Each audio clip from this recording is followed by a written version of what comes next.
ici dans l'association. Je vais juste vous dire deux mots qui peuvent vous...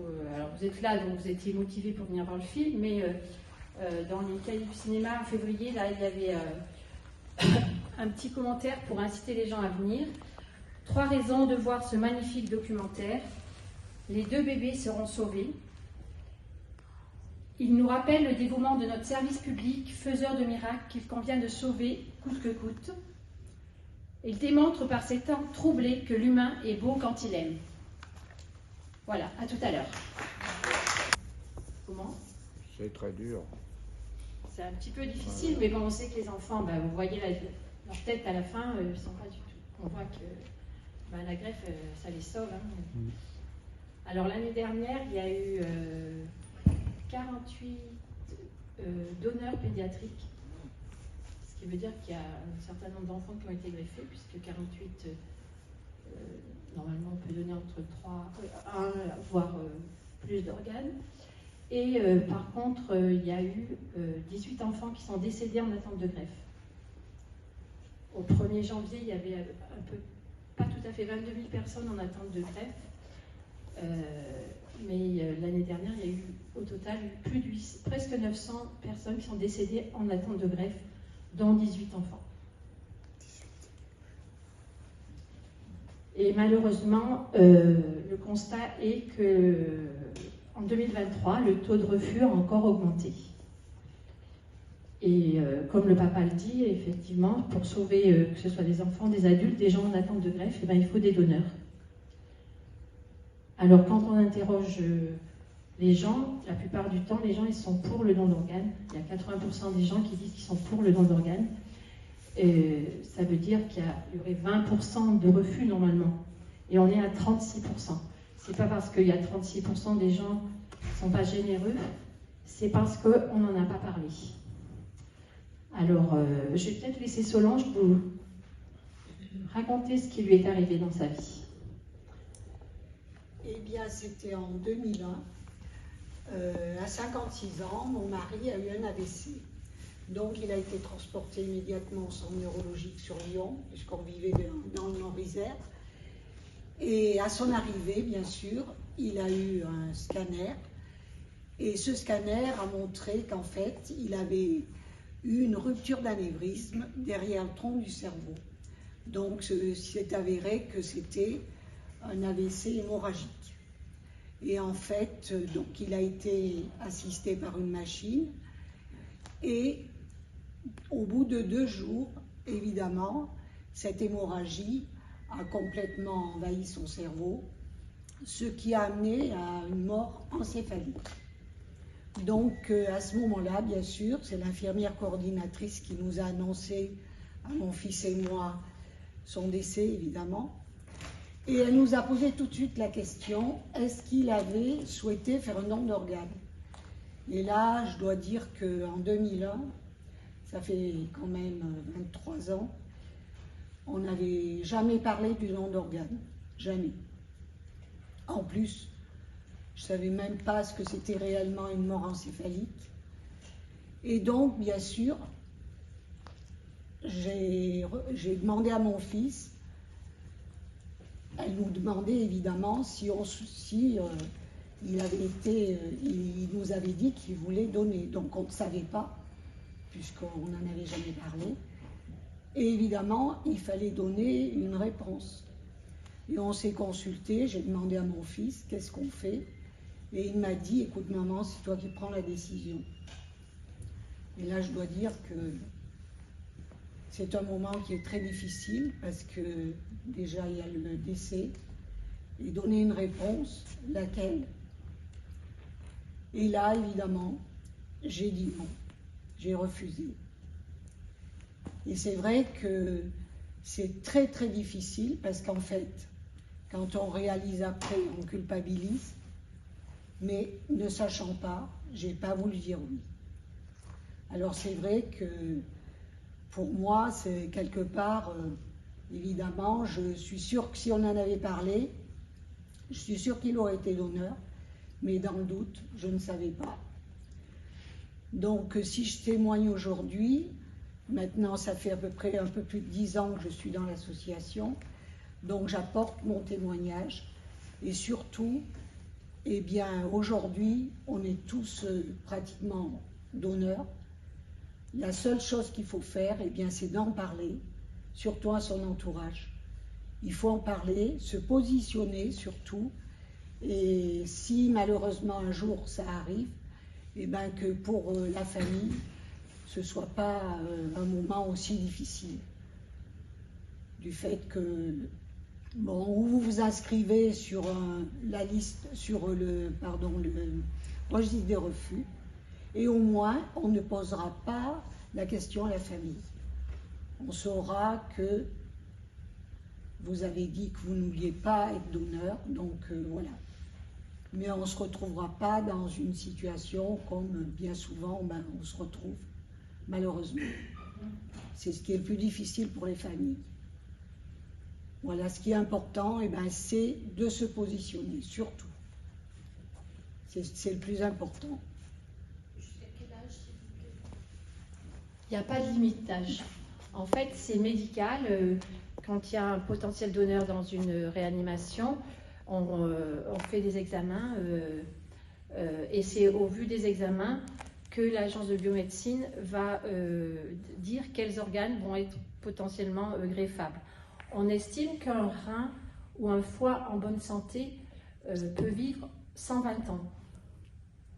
Alors, ce n'est pas l'espérance de vie, 120 ans. Donc, ça veut dire que même quelqu'un qui a 80, 90 ans, s'il n'avait pas de soucis de santé, et on peut très bien greffer ses reins et son foie, surtout ces deux organes qui durent longtemps, à des gens qui sont depuis 10, 15 ans, 20 ans en dialyse et qui vont avoir une vie bien améliorée parce qu'ils vont être greffés. Justement, les greffés, ils peuvent aussi donner des organes?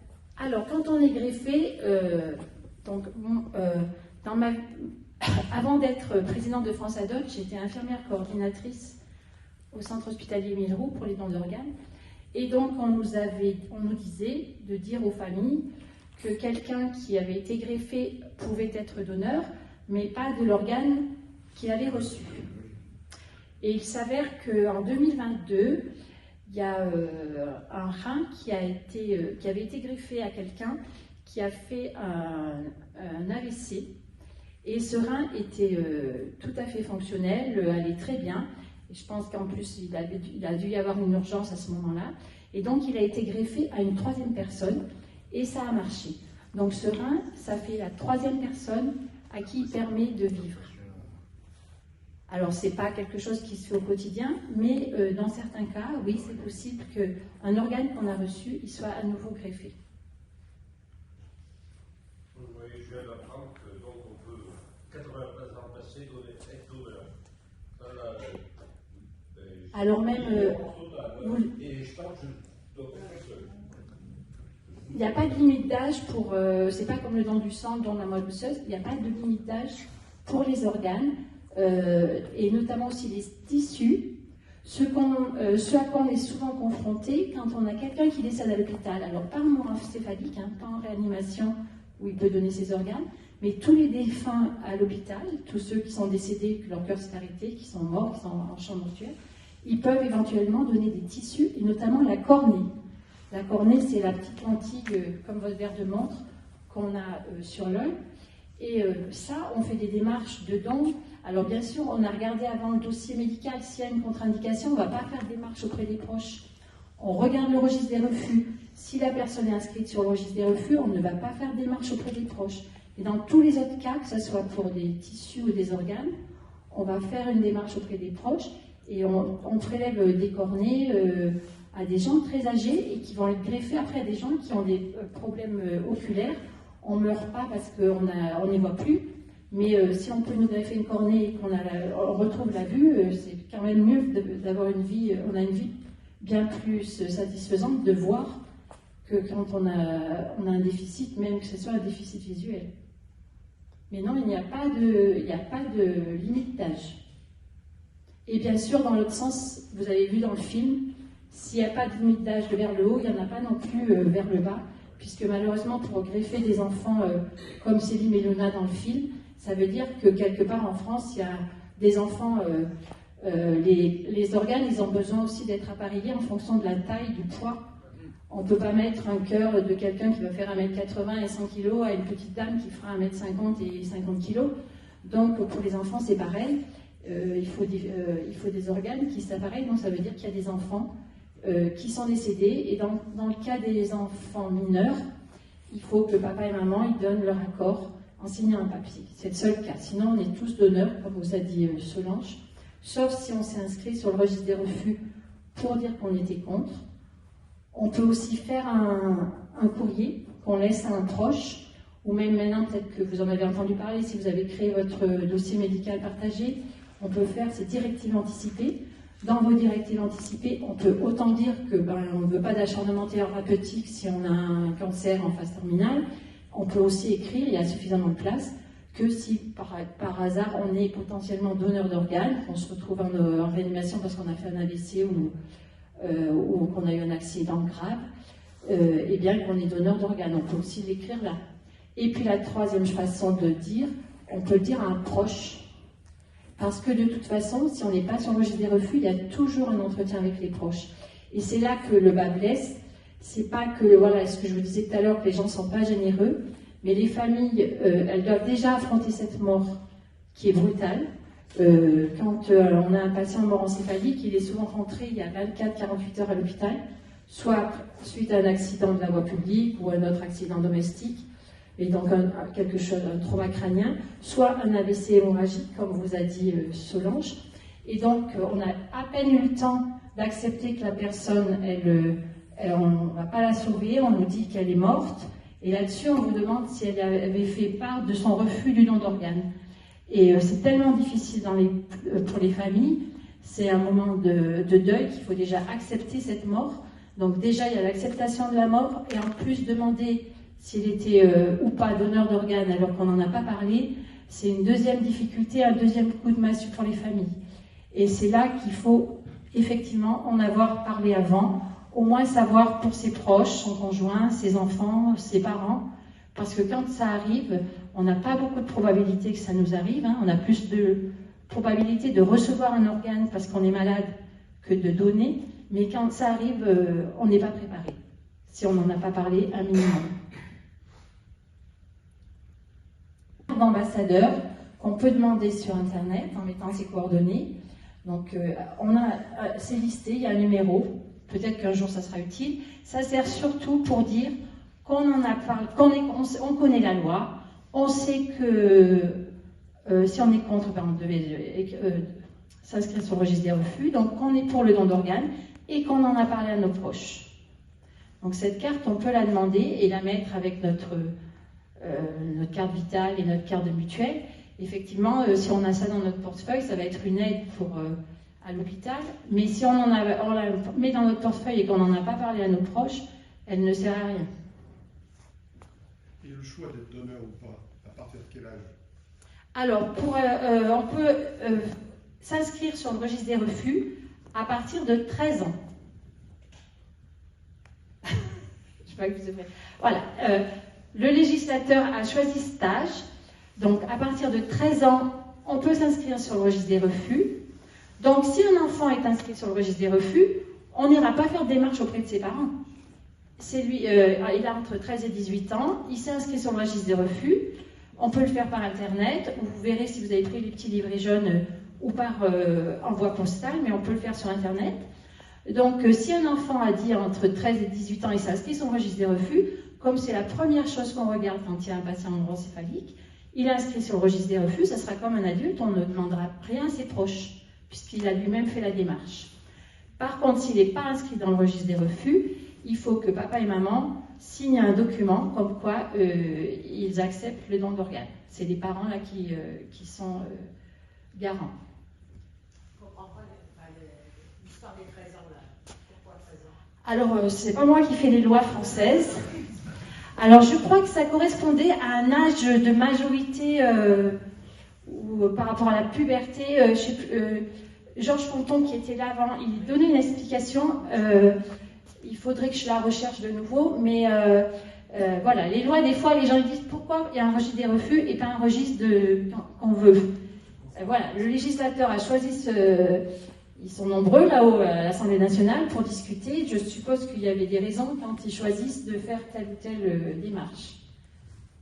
Mais effectivement, un enfant à partir de 13 ans, alors nous, dans les écoles, on leur dit, hein, donc il y en a peut-être qui se sont inscrits depuis qu'on leur dit. Et comme on est sur les listes des refus, on peut changer. Et puis voilà, on peut s'inscrire sur le registre des refus parce qu'on dit, non, moi je veux pas ça. Et puis parce que dans sa vie, on rencontre quelqu'un, ou on a une histoire, chacun a une histoire, on change d'avis, on peut se enlever sur le registre des refus. Et depuis 2016, depuis que la loi a été reprécisée, le registre des refus, vous pourrez le regarder sur le petit livret jaune, vous pourrez être sélectif. Ça veut dire que, par exemple, vous voulez bien donner vos organes, mais vous ne voulez pas donner vos tissus, et bien vous cochez que vous ne voulez pas donner vos tissus. Quand une coordination dans un hôpital va interroger le registre des refus, ça va revenir, ne veut pas donner, par exemple, sa peau. Et c'est la personne qui l'a décidé, on tiendra compte de ce qu'elle a écrit dans le registre des refus. Il y en a beaucoup qui ont peur, c'est pour les yeux. Par exemple, voilà, la cornée. Alors les gens, je pense qu'ils ont peur, les gens, par rapport à la cornée, parce qu'ils ont peur que ça change le visage. La cornée, on enlève vraiment une partie transparente, comme votre verre de montre, et c'est remplacé par une petite prothèse. Après, on ferme les yeux et ça ne se voit pas du tout. Après, vous pouvez voir le corps comme après un don d'organe. Le corps, il peut être vu par la famille et les proches comme un autre défunt. Et après, faire les funérailles prévues comme un tout autre défunt. Ça s'appelle ce qu'on appelle la restitution tégumentaire. Les infirmières dans les coordinations, elles sont garantes de cette restitution tégumentaire et qu'on rende les corps aux familles le mieux possible, que ce soit pour un prélèvement de tissu ou un prélèvement d'organes. Ça met combien de temps à partir du moment où Quand il y a un don d'organes, Oui. alors ça dépend un petit peu du nombre d'organes qui sont prélevés, mais à partir du moment où on rentre dans le bloc, jusqu'à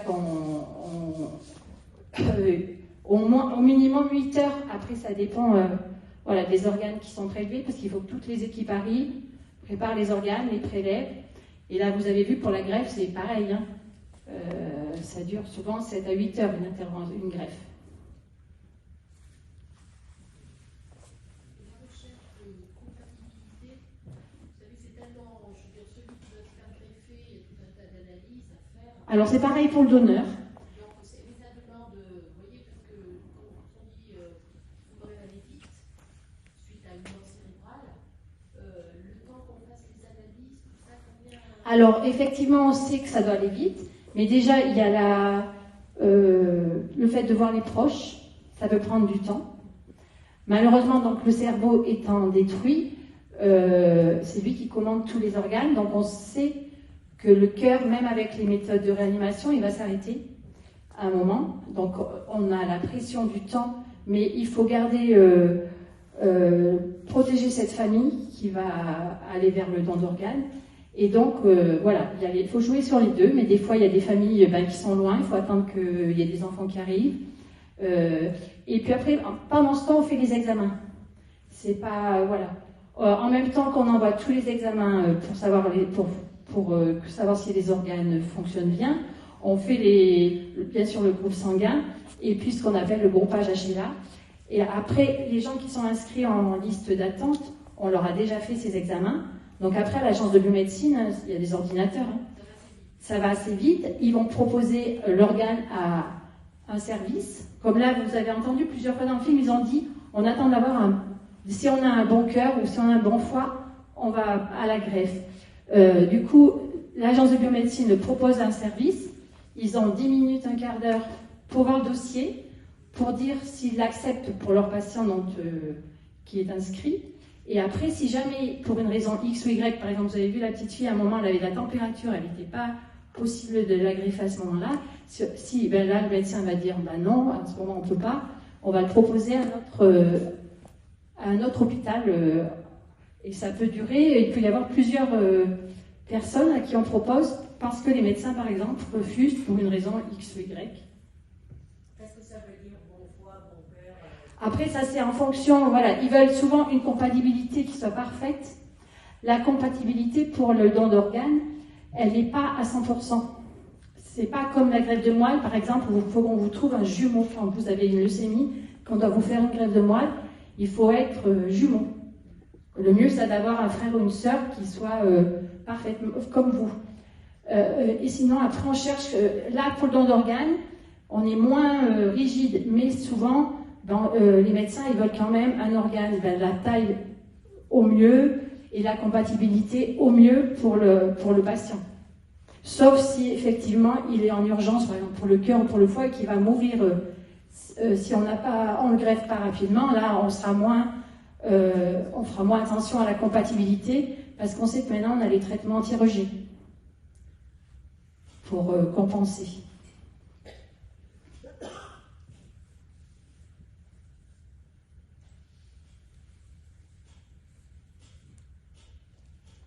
Pour la greffe de la cornée, il faut que le donneur ait 100% de son acuité visuelle. Non, pas du tout. Ça n'a rien à voir avec... Souvent, les gens me disent, mais moi, j'ai... Alors, vous avez de la chance parce que j'ai fait 10 ans d'ophtalmo avant d'être infirmière coordinatrice. Donc, souvent, les gens, ils ont par exemple une DMLA, une maladie de la macula, ou un glaucome, ou peu importe, des choses, ou une myopie. Ça n'a rien à voir. C'est juste la partie transparente qu'il y a devant votre œil. C'est pour ça que je vous dis, la protection, juste comme votre verre de montre. Donc, peu importe si votre rétine est malade ou si vous avez un souci sur votre cristallin ou autre, vous n'allez pas transmettre à la Et puis en plus, pour la cornée, il n'y a pas de problème de compatibilité. La cornée, il n'y a pas de vaisseau sanguin. Donc, il n'y a pas de compatibilité. On peut donner n'importe quelle cornée à n'importe quel patient qui attend une cornée. Il y a à peu près, chaque année, presque 6000 greffes de cornée. Je crois qu'il y en a eu 5800 ou 900 l'année dernière. Et ça se passe bien. Les gens n'ont pas besoin de traitement anti-rejet. Souvent, au départ, ils ont des collyres à base de corticoïdes, mais ça se passe très bien, oui. Est-ce que vous avez une idée de la fréquence des rejets par rapport au total Alors, il n'y a plus de rejets massifs comme il y avait auparavant. Avec les traitements anti-rejet, alors les gens font parfois des rejets, à ce moment-là, ils sont réhospitalisés. On va réadapter leur traitement anti-rejet. Mais il n'y a plus de rejet massif comme il y avait, et ce qui avait fait arrêter les greffes avant les années 80 parce qu'on n'avait pas de traitement. Et donc les gens faisaient des rejets massifs. Comme je dis toujours quand on va dans les établissements scolaires, notre corps il est bien fait. Et du coup, quand il n'accepte pas les corps étrangers. Si on a un virus ou une bactérie, ben, on va faire des anticorps pour se défendre. Et ben, si on nous greffe quelque chose qui n'est pas tout à fait comme nous, on va aussi fabriquer des anticorps. Les anti-rejets servent à ça, à faire baisser notre immunité pour qu'on puisse garder cet organe qu'on vient de nous greffer.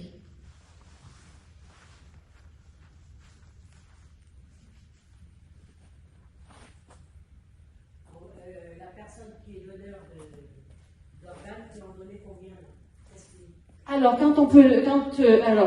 le don d'organes, quand on fait les démarches, ça va dépendre effectivement des examens, mais on peut donner donc les deux reins, le foie, le cœur, les poumons, le pancréas, et très rarement on fait des greffes aussi d'intestin. Ça arrive entre 0 et 2 fois par an. Il y a des années, il n'y en a pas du tout. C'est vraiment des gens qui ont des très graves maladies au niveau de l'absorption, au niveau de l'intestin et qui ont besoin d'une greffe d'intestin. Mais c'est très rare. Il y a des greffes de visage et de main, des choses comme ça. Alors, oui, ça aussi, c'est des cas particuliers. Quand ça arrive, c'est une demande spéciale de l'agence de biomédecine parce que c'est pas quelque chose qu'on demande à chaque fois qu'on a un patient en mort encéphalique. C'est vraiment dans un cas, parce qu'on sait qu'on a une personne en France qui doit être greffée d'un visage. Il faut des patients particuliers en fonction de la couleur de sa peau, voilà tout ça. Et donc c'est pour ça que c'est difficile d'avoir ces greffes-là sont difficiles parce qu'il faut trouver un bon donneur et quelqu'un qui accepte. Mais par exemple une greffe de visage, on va faire un masque du visage du patient donneur pour après lui reconstituer son visage pour qu'il soit présentable à sa famille. Et ça, c'est plus rare.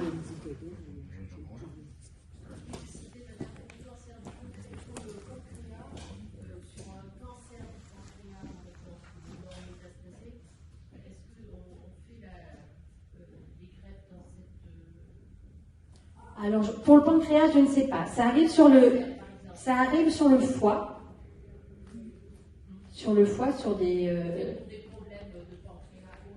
Alors, souvent, les gens qui sont greffés du pancréas, souvent, c'est couplé souvent à une greffe rénale, souvent chez des gens diabétiques, où il y a eu des... puisque ça abîme le diabète, malheureusement, ça abîme les artères, les veines. Et donc souvent les gens ils deviennent insuffisants rénaux et comme c'est leur diabète, ça vient de leur pancréas.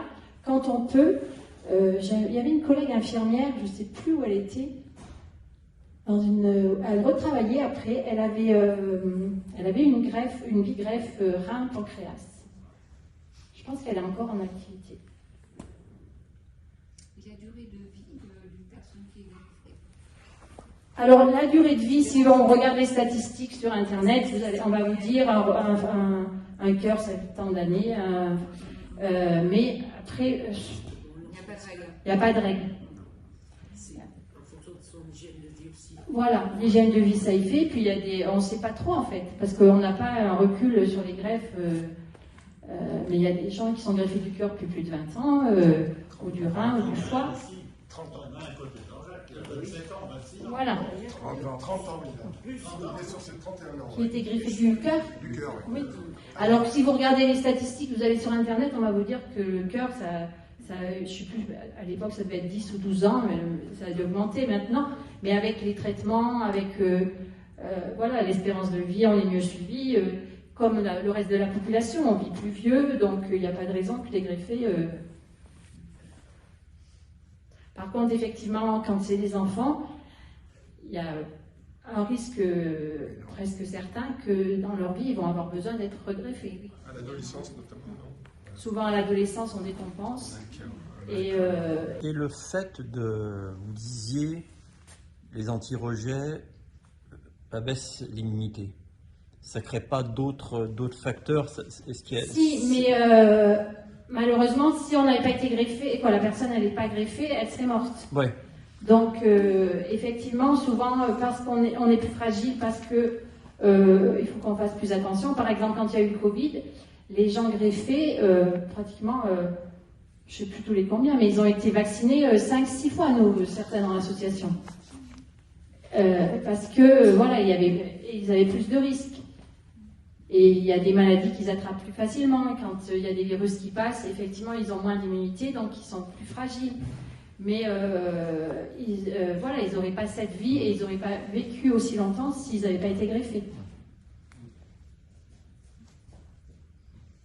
Sinon, ça peut être un peu le rôle des médecins de se renseigner auprès de leurs patients, de savoir leur position par rapport aux normes locales, et puis éventuellement de les inciter à Et bien, dans le plan de greffe, il y avait eu plusieurs associations qui s'étaient réunies avant le dernier plan de greffe. Là, il est de l'Agence de biomédecine, c'est 22-26.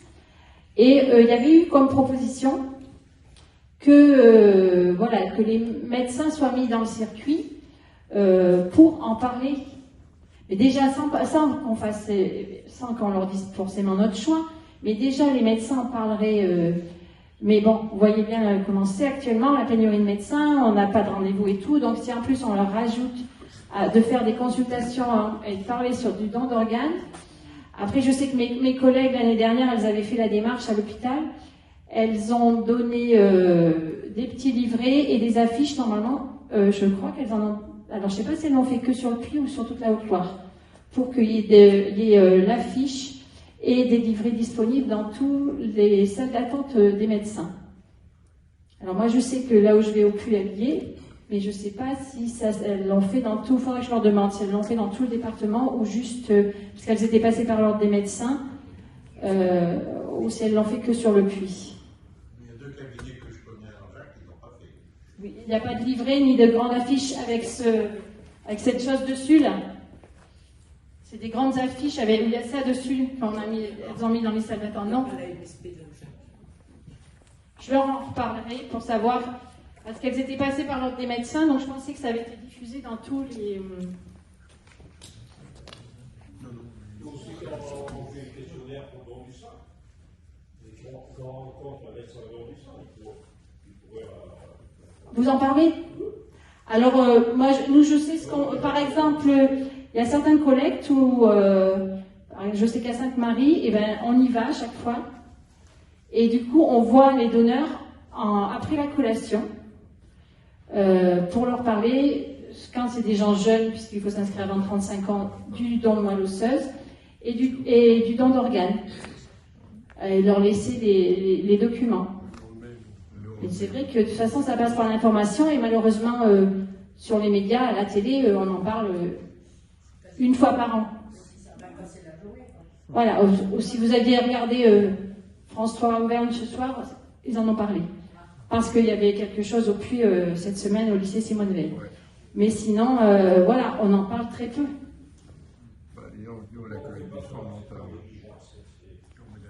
Comment? On ne fait pas souvent, c'est par négligence.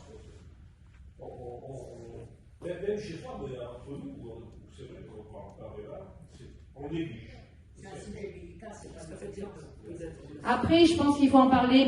Voilà, nous, on laisse les livrets, par exemple, dans les écoles scolaires. Quand ils rentrent à la maison avec les livrets, ça peut être voilà, les parents ils voient ça, on peut en parler. Moi, je sais que quand on est allé au Monastier, j'ai une collègue. Alors, effectivement, elle est infirmière à l'hôpital, elle est cadre. Son mari, il est pompier. Donc, la petite, elle était déjà, je pense, dans le truc. Elle est rentrée de l'information le soir. Elle leur en a parlé à ses parents.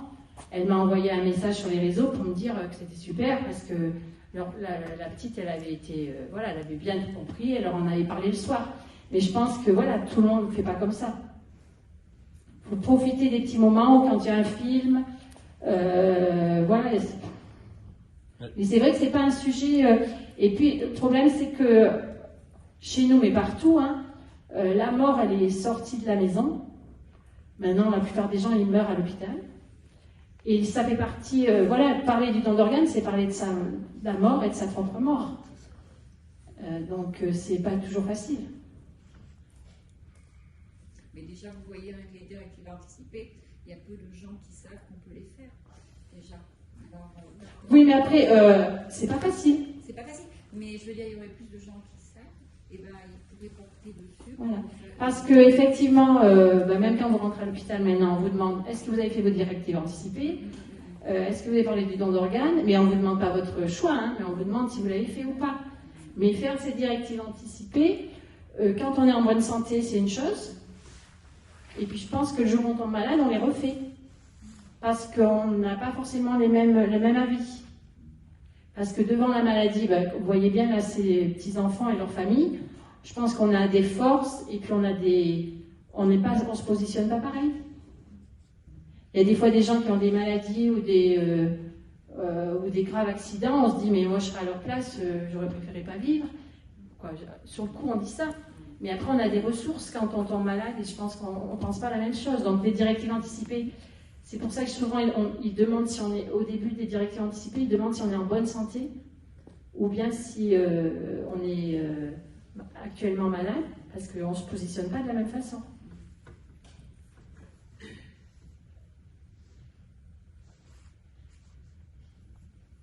Est-ce que par rapport au don du sang, tu voulais...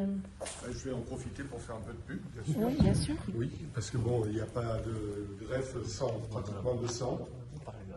Non. Oui, les gens te voient. Je pense que tout le monde me connaît à peu près ici. Oui, donc le sang c'est quand même important, notamment pour les greffes. Et le 7 mai, nous avons une nouvelle collecte de sang. Donc il faut savoir aussi que nationalement et localement, les baisses sont très importantes au niveau du sang, comme le don d'organes aussi, on est à peu près entre 20 et 25%. Les deux dernières collectes de Langeac, c'était 98 l'avant-dernière, et 100 la dernière, alors qu'on tourne à peu près à 120 d'habitude. Donc, parlons-en autour de nous, de donner son sang, il n'y a pas trop de soucis, je crois que tout le monde peut le faire. Voilà. À Sion, maintenant, on n'avait pas assez de donneurs, et pourtant, il y avait quand même plus de 50 personnes à chaque fois, entre 50 et ben, c'est pas assez. Maintenant, Non, c'est en dessous de 35 hein, maintenant.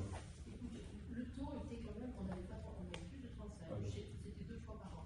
Oui, je sais, oui. Il y a des gens qui sont plus, qui sont pas très contents. Mais je sais, oui. Je comprends que c'est investissement et qu'il y a Mais ça pose problème, la route Chillac, ça a été pareil, c'est un peu partout. Hein. Parce que justement, il y a des bêtes, et puis...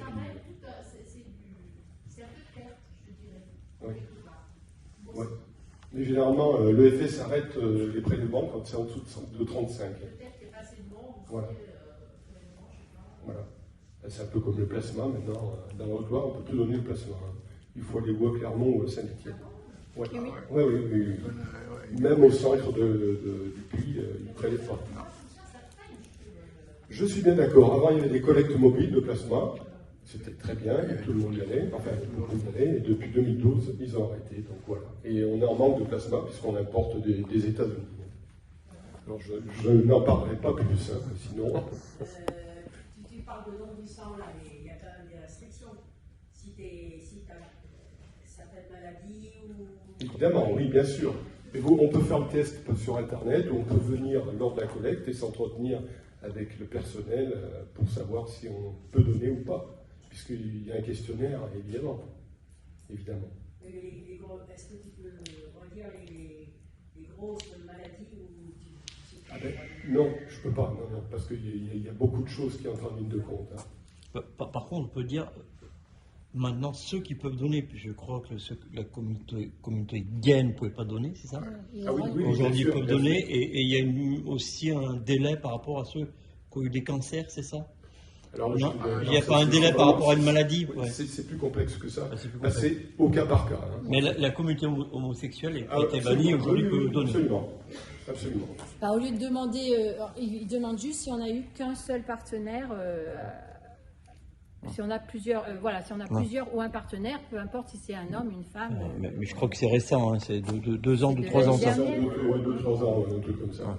Et par contre, vous pouvez aller sur Internet et vous aurez le questionnaire pour voir les questions qui sont posées à l'entretien. Et si vous avez un souci, vous pouvez même appeler l'EFS pour des cas particuliers. Moi, ça m'est arrivé pour un cousin qui voulait donner. Il avait eu un cancer, justement. Et j'avais posé la question. Ils ne m'ont pas répondu tout de suite, mais ils m'ont rappelé rapidement pour me dire que c'était possible dans son cas. Mais c'est vraiment du cas particulier. Je ne peux pas vous répondre comme ça. Voilà. C'est bien de dire. Voilà, tout à fait. Mais si on est en bonne santé, on peut donner. Il faut savoir que la moyenne nationale de dons de sang, sur 100 personnes qui peuvent donner, je dis bien qui peuvent donner, il y en a moins de 4 qui donnent. Donc il y a un potentiel de 96 supplémentaires. Bon, il faut savoir aussi, positivement, que la Haute-Loire, on est le premier département en taux de générosité. On est à 6,18 à l'heure actuelle. Voilà. Et sinon, comme au niveau national, on manque donc de ça, pourquoi s'en tenir à 4 dons par an? Qu'on ne peut pas passer à 5? Alors les messieurs, c'est 6. Ah non, tu te trompes. Les messieurs, c'est 6. Tu te trompes. Pour toi, c'est 6. Les dames, c'est 4. Donc tu vois, tu triches. La prochaine fois, tu vas te faire punir. T'as pas compris quoi? 6 dons pour les hommes et 4 dons pour les dames. Avec 8 semaines d'écart entre. Vous pouvez y aller 6 fois. Parce que tu peux y aller plus, mais parce qu'il y a 4 collectes à l'Angeac. Vous pouvez y aller 2 autres fois ailleurs. Il faut qu'il y ait 8 semaines Voilà. Entre chaque. Et 6 fois par an jusqu'à 60 ans. Au-delà de 60 ans, c'est du plus petit, c'est que 4. Oui, jusqu'à 71 après. Ouais. Non. Si, à la fin, les dernières années, c'est moins. Ouais. Pourtant, je suis concerné, puis il n'y a pas de problème pour moi. spécial. Oui, c'est la première fois que j'entends parler. Tu vois. Oui, c'est ça le problème, c'est qu'il faut un délai de 8 semaines. Oui. Donc si je vais faire un don, Tataouine, 8 semaines, eh ben je ne pourrais pas venir à l'Angeac après. Il y a un problème quelque part. Si tu n'as pas le délai de 8 semaines entre 2 dons, tu ne peux pas donner, hein, c'est sûr. Ça, c'est une évidence. Non, mais je pense que ce qu'il veut dire, c'est que dans certains pays, on donne beaucoup plus qu'en France, quoi. Ah oui, mais alors là, c'est autre chose. Hein. Là, c'est notre problème, c'est un problème financier, etc. On n'est pas trop mal passé. Pas nécessairement. Si. Si, ça l'est, je suis d'accord. Et pour don d'organes, c'est pareil. En Inde et compagnie, on sait comment ça se passe. Hein. Je veux dire, si tu avais un don, je sais pas moi, un don tous les mois et demi, Mais déjà, qu'est-ce que ça ferait sur... alors justement, s'il y a 8 semaines, c'est qu'il y a une raison que je ne te dirai pas parce que je ne suis pas au courant. Mais bon, à la limite, c'est pas là-dessus qu'il faut jouer. Si tout le monde donnait 4 ou 6 fois, tous les donneurs, on n'en est pas à ça. On en est à 1,75 dons par personne qui donne. Donc on est loin des 4 et des 6. Mais après, c'est pas, dès qu'il y a une contre-indication, ça vous remet... Moi, je prends mon exemple. Maintenant, je ne travaille plus. Je m'étais dit, quand je serai à la retraite, j'irai 4 fois par an, puisque j'ai le droit de 4 fois. Mais souvent, on a quelque chose. L'année dernière, en début d'année, j'ai fait faire une fibroscopie. Donc, en février. Donc, jusqu'en juin, j'étais hors liste. Donc, on ne m'a même pas appelé. Ensuite, en septembre, je suis partie en Italie du Sud. Je suis revenue, je fais mon questionnaire pré-don. Il y avait une collecte au puits. Où c'est que vous êtes allé? En Italie du Sud. Dans quelle région? Les Pouilles. Malheureusement, à ce moment-là, il y avait un virus qui circulait là-bas, le West Nile, avec un nom compliqué. Donc, il fallait que j'attende 1 mois après mon retour pour donner. Donc, ça m'a retardé. Du coup, j'ai donné 2 fois. Mais déjà, tout le monde ferait la démarche de donner quand on peut. Effectivement, il y a des gens qui ne peuvent plus donner parce qu'ils ont une pathologie. Les dames, des fois, notamment les dames, c'est pour ça qu'elles donnent que 4 fois, parce que malheureusement les dames entre 14 et de la puberté à la ménopause, elles perdent déjà du sang tous les mois, donc il faut déjà le reconstituer. Souvent on vérifie on leur fait un petit prélèvement sanguin au bout du doigt pour vérifier si elles peuvent donner, et puis des fois elles ont un taux de fer trop bas et on leur dit vous revenez plus de 6 mois. Le don, c'est pas fait pour rendre malade quand on donne de son vivant. Il faut qu'on sorte et qu'on soit en bonne santé, qu'on reprenne notre activité. Donc des fois, on ne peut pas donner. Mais déjà, c'est de faire la démarche de donner. Le don du sang, que je sache, c'est ce que j'ai diffusé pendant une 50aine d'années de ma vie. Je me suis occupé du don du sang. C'est d'abord et avant tout la santé du donneur. Tous les dons du vivant. J'ai connu des dizaines de donneurs de sang qui ont découvert qu'ils étaient malades, qu'ils avaient un problème en allant donner leur sang. Bon, je voudrais raconter ce que j'ai vécu ici à Langeac il y a une vingtaine d'années, peut-être pas loin. Quelques années après que Alain Martin ait été greffé, il y a eu une conférence et pas animée par celui qui avait opéré Alain Martin. Il y avait eu sur la tribune de la salle de la mairie un certain nombre de médecins, entre autres, et ils ont parlé du don. Alors, moi j'avais été invité, mais j'étais pas sur la tribune. J'ai quand même levé le doigt et j'ai dit, messieurs, vous avez fait un oubli important. Vous auriez quand même pu dire que si vous faites des greffes, c'est parce qu'il y a des donneurs de sang et qu'il y a du sang en réserve. C'est la VGTF, auprès des tout-billets. Après, c'est pour ça que nous, alors du coup, c'était déjà Georges Contant qui faisait comme ça. Hein. On a continué. Normalement, France Adopte, on est censé parler du don d'organes et du don de moelle osseuse, mais on commence toujours notre intervention, qui est les donneurs de sang avec nous ou pas, par le don de sang, en expliquant aux élèves que s'il n'y avait pas de don de sang, on ne pourrait pas faire de don d'organes. Et que les gens qui sont en attente de moelle osseuse, souvent ils ont besoin de plaquettes, de plasma, de globules rouges, et que voilà, si on n'avait pas de sang, tous ces gens-là, ils seraient décédés et il n'y aurait pas de greffe. Même un donneur, si c'est un donneur un accidenté de la route, souvent il a reçu du sang pendant sa prise en charge pour essayer de le sauver. Et au bloc aussi, parfois, on a besoin, même aux gens qui vont donner, pour protéger les organes, de leur donner du sang. Je pourrais donner une info là, je ne sais pas si vous êtes au courant, mais depuis 2022, les urgences, ils ont un petit stock de poches de sang. Et lors d'interventions sur des accidents, sur des risques hémorragiques graves, de maladies, etc., le SMUR arrive déjà avec des poches de sang. C'est déjà bien. Oui, oui, tout à fait. Il faut savoir aussi, il y a des périodes, comme là, j'ai reçu un courriel de l'EFS ce matin sur le mois de mai avec tous les ponts. Et puis il n'y a pas toujours de collecte.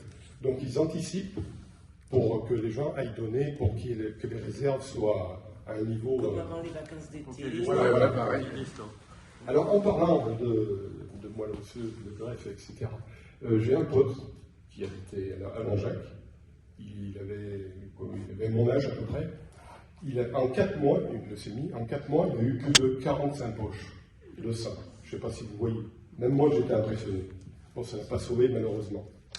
Parce qu'il n'a pas eu de moelle adaptée à lui. Mais 45 poches en 4 mois. Plus de 45. Ça m'a toujours impressionné. Et ça m'impressionne toujours quand on dit ça. Voilà. Donc, il y a de quoi faire. Et c'est pas trop les donneurs qu'il faut solliciter. C'est ceux qui ne donnent pas aussi. Parce que 4%, il y a 96 qui ne donnent pas. Voilà. Bon, mais je pense qu'on va peut-être clôturer parce que nous, on a un peu de route à faire. J'espère qu'on a répondu à vos questions. On est joignable. Et ben, vous pouvez aller sur le site de France Adot. Et puis, il y a une carte de France. Vous choisissez votre département. Et puis, vous avez les coordonnées pour nous joindre. On a une permanence à l'hôpital tous les premiers mardis du mois de 14 à 16 heures à la maison des usagers. Et le 20 juin, pour la journée nationale du don d'organes qui est le 22 juin, mais le 22 juin cette année c'est un samedi, donc le 20 juin, avec la coordination de prélèvement d'organes de l'hôpital, et on a contacté la mairie pour pouvoir organiser une conférence qui sera plus sur... on va faire venir un urologue, un néphrologue, donc sur le rein, sur l'insuffisance rénale et sur la greffe de rein. Ça sera au Centre Pierre Cardinal, on ne sait pas encore, ça sera 18 ou 19 heures, mais donc en fin d'après-midi, pour pouvoir avoir les médecins, les chirurgiens disponibles. Voilà, ça sera une conférence, et il y aura des témoignages aussi. Voilà, je vous le dis déjà, mais on transmettra aux différentes personnes qu'on a les adresses pour qu'elles communiquent dessus. Voilà, ben, je vous remercie d'être venus. Merci bien. Merci.